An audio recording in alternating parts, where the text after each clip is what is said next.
এদিকে যশোর বীরশ্রেষ্ঠ মতিউর রহমান বিমান ঘাঁটিতে অনুষ্ঠিত হয়েছে গ্রীষ্মকালীন রাষ্ট্রপতি কুচকাওয়াজ। সকালে বিমান বাহিনী একাডেমি প্যারেড গ্রাউন্ডে আয়োজিত এই অনুষ্ঠানে কুচকাওয়াজের সালাম নেন বিমান বাহিনী প্রধান air chief marshal Hasan Mahmud Khan. অনুষ্ঠানে প্রধান অতিথির বক্তৃতায় বিমান বাহিনী প্রধান বলেন, মহান স্বাধীনতা যুদ্ধের মধ্য দিয়ে জন্ম নেয়া বাংলাদেশ বিমান বাহিনী বহু প্রতিকূলতা অতিক্রম করে আজকের এই গৌরবোজ্জ্বল অবস্থানে এসেছে। দেশের পরিবর্তিত পরিস্থিতিতে বিমান বাহিনীর সদস্যরা অক্লান্ত পরিশ্রম করে বিমানবন্দরের সব ফ্লাইট চালু রেখেছে। বাংলাদেশ বিমান বাহিনী টাস্ক ফোর্স বিমানবন্দরে পেশাদারিত্ব, সাহসিকতা এবং সততার সাথে দায়িত্ব পালন করছে।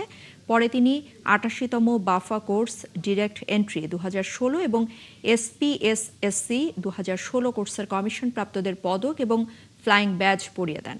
এবার কুচকাওয়াজের মাধ্যমে ৫ জন নারী অফিসার সহ মোট ৪১ জন অফিসার ক্যাডেট কমিশন পান।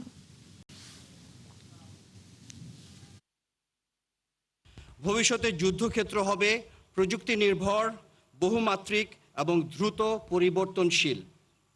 কৃত্রিম বুদ্ধিমত্তা, সাইবার যুদ্ধ, মানুষবিহীন আকাশযান, আধুনিক যোগাযোগ ও কমান্ড ব্যবস্থাপনা এবং স্পেস বেসড অপারেশন সামরিক কৌশলকে নতুনভাবে সংজ্ঞায়িত করেছে।